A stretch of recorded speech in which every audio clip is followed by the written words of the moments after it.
자녀 나이가 그때 당시에 만 25세, 만 26세이셨던 분들도 무사히 영주권을 받으셨습니다. 이러한 범죄들 같은 경우에는 최종 이민 비자가 거절될 수 있는 가능성이 굉장히 높아지기 때문에 그 전에 있던 신분이 만료됨으로써 불법 체류로 이어질 수 있기 때문에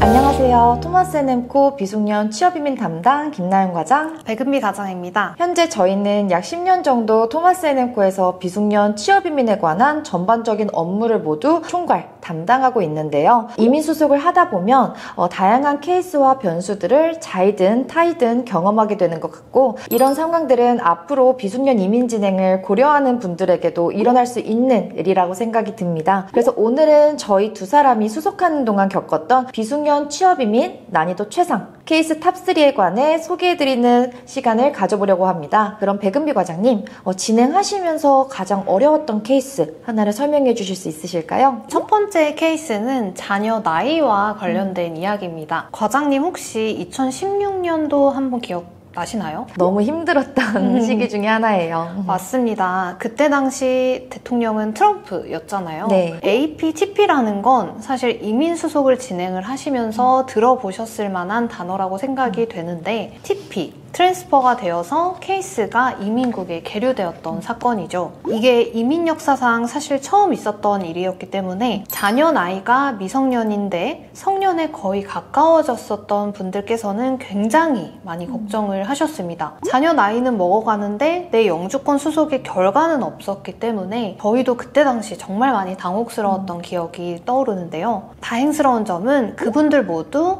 영주권을 무사히 수령하셨다는 것이고, 자녀 나이가 그때 당시에 만 25세, 만 26세이셨던 분들도 무사히 영주권을 받으셨습니다. 그럼 만 21세가 넘어갔는데 영주권을 어떻게 받을 수 있었던 걸까요? 사실 그 부분은 I-140 심사에 답이 있습니다. 저희 이민수속을 하시면서 I-140 청원하고 결과 받는 데까지의 그 기간을 나이에서 차감을 시켜주잖아요. 그것처럼 140으로 다시 돌아가서 재심사를 받았던 그 기간을 차감시켜줬던 겁니다. 그렇기 때문에 결과적으로 자녀 나이가 성년이 되었음에도 같이 영주권을 해피하게 받았었고요. 자녀 나이로 인해서 영주권 수속을 고민하거나 또는 예전처럼 수속이 지연되어서 6년, 7년, 10년까지도 걸리는데 내 자녀가 받을 수 있을까 걱정하시는 분들은 이렇게 다양한 사례가 존재하고 무조건적으로 이런 상황이 발생을 했다고 해서 영주권을 못 받는 건 아니기 때문에 저희 회사에 연락을 주셔서 자세하게 상담 받아보시는 걸 추천드립니다. 만 25세, 26세 정도면은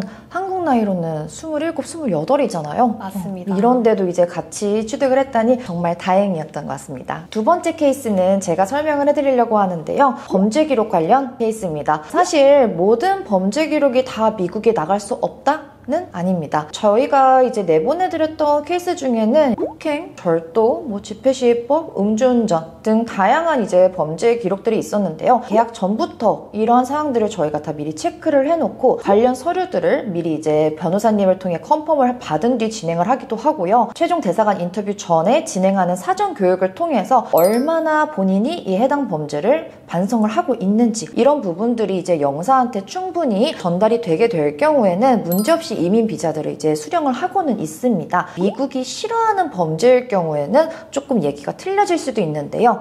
CIMT, 도덕적 범죄가 이에 해당합니다. 흔히 사기, 횡령, 배임, 그리고 아까 제가 음주운전도 이제 받았다고는 말씀을 드렸지만 음주운전 또한 이 CIMT에 해당이 되고 있어요. 특히 한국도 요새는 음주운전에 대한 기준이 계속 엄격해지고 있잖아요. 이러한 범죄들 같은 경우에는 최종 이민 비자가 거절될 수 있는 가능성이 굉장히 높아지기 때문에 수속 동안에도 꼭 본인의 신변을 잘 유지를 해주시라고 저희가 항상 말씀을 드리고 있습니다. 저희 같은 경우에도 여지껏 웬만해서는 다 잘 승인받고 내보내드린 상황이긴 건 맞는 않는데요. 간혹 동반 가족이 범죄 기록이 있거나 아니면은 주신청자가 수속 동안에 범죄 기록이 생긴 경우도 있기는 했었습니다. 이렇게 해서 최종적으로 만일 이민 비자가 거절이 될 경우에는 저희 사내 변호사님을 통해서 어필 과정을 거칠 수는 있는데요. 이 또한 몇 년이 소요되다 보니까 애초에 기록을 생기지 않게 하는 것이 가장 중요할 것 같습니다.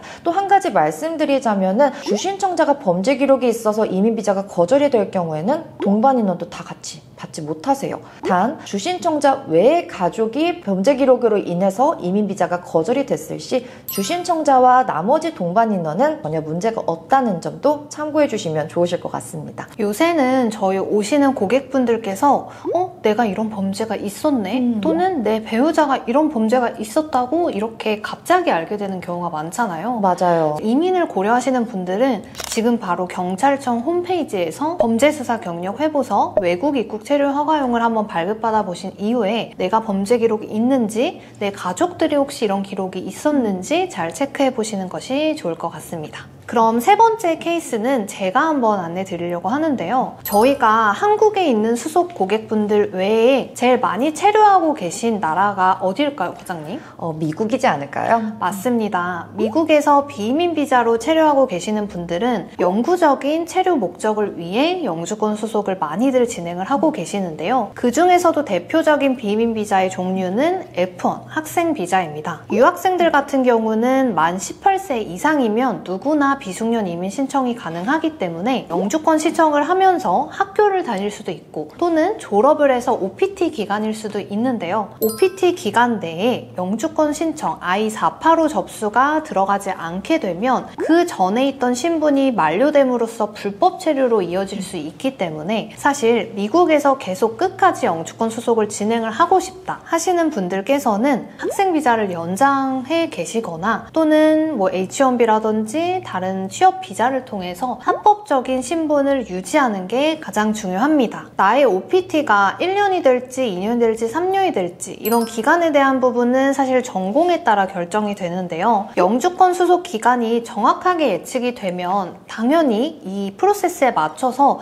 이렇게 해야겠다가 정해지지만 사실 영주권 수속 기간이라는 게 아무도 예측을 할 수 없는 거잖아요. 그래서 이런 수속을 진행을 하면서 내 수속이 OPT 안에 안 될 수도 있겠다 또는 OPT를 하고 나서 어떤 비자로 체류를 하고 있는 게 좋겠다라는 플랜을 설정하는 것이 미국 내 수속자 분들께서 가장 주의 깊게 보셔야 될 점 중에 하나일 것 같습니다. 만약에 그런 I-20가 연장이 안 됐을 경우 불법 체류가 된다면은 미국 이민에도 영향을 끼칠까요? 불법 체류는 정말 큰 악영향을 끼치는 것이기 때문에 미국의 합법적인 체류로 연장을 해 계셔야 되고요. 다만 OPT가 종료될 시점에 F1 비자를 다시 발급받아야 되는 것은 아닙니다. 미국 내에서 I-20만 연장하고 계신다고 하면 F1 비자가 만료되었다고 해도 불법 체류가 아니기 때문에 굳이 한국 대사관에 돌아와서 다시 영사랑 인터뷰를 보고 다시 F1 비자를 받으실 필요는 없습니다. 하지만 여기서 반드시 또 하나 주의해야 할 점은 미국 내에 I-20로만 연장을 하고 계신 분들은 미국에서 타 국가로 나가시고 다시 미국으로 돌아가시게 될 경우에 이미 비자가 만료된 것으로 확인이 될 수 있기 때문에 미국에 재입국이 어려울 수 있다. 그렇기 때문에 수속을 진행하면서 여행허가서가 발급되기 전까지는 반드시 미국 내에만 체류하시고 있으셔야 됩니다. 지금 미국 대입을 준비하고 있는 유학생분들이나 아니면은 학부모분들에게 정말 중요한 정보가 아닐까 싶습니다. 맞습니다. 단순히 좋은 대학, 좋은 학과를 가는 게 중요한 게 아니라 그 대학과 그 전공을 하고 나서 이후의 플랜이 가장 중요하기 때문에 똑똑한 유학생들은 애초에 영주권 수속을 진행시켜 놓으면서 대학교를 많이 들어가거든요. 이 영상을 보고 계신 미국 유학을 준비하고 계신 유학생 학부모님들께서는 이후의 플랜에 대해서 반드시 대비해 놓으시는 걸 추천드리고 있습니다. 그리고 나영 과장님, 저희가 탑3에는 해당은 안 되는데 정말 기억에 남는 이름 관련된 케이스가 있지 않았나요? 네, 맞습니다. 제가 이제 입사한 이래로 가장 특이하고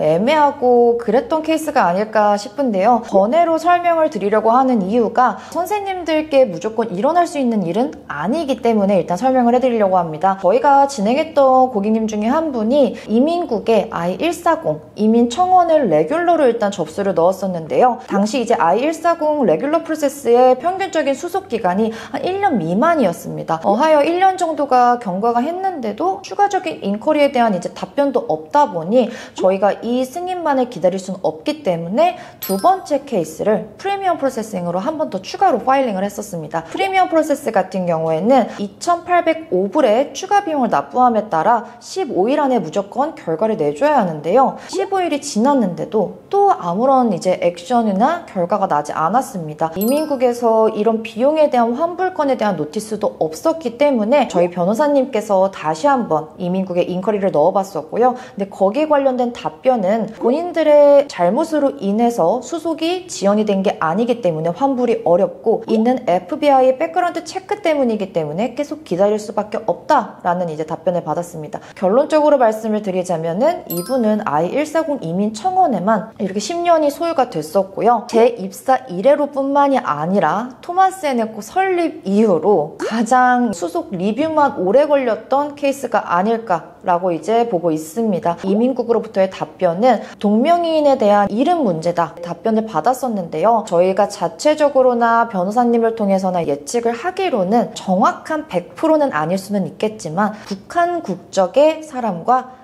생년월일 이름이 같기 때문에 그럴 수 있는 건가요? 네, 아마 그 국적의 사람이 범죄 쪽에 좀 연루가 되어 있어서 동일 인물인지 아닌지를 가려내기 위해서 프로세싱 지연을 일으켰지 않았을까라고 생각이 듭니다. 사실 이분의 케이스 같은 경우는 정말 흔치 않은 케이스이기 때문에 선생님들께 일어난다는 얘기는 아닙니다. 그치만 이런 상황 외에도 항상 본인한테 어떤 변수가 발생될지 모르기 때문에 항상 전문적인 업체를 통한 즉각적인 대응이 가장 필요하다라고 말씀드리고 싶어요. 네, 정말 안타까운 사연이 아닐까 싶습니다. 네. 그래도 무사히 영주권은 받으셨겠죠? 네, 맞아요. 다행입니다.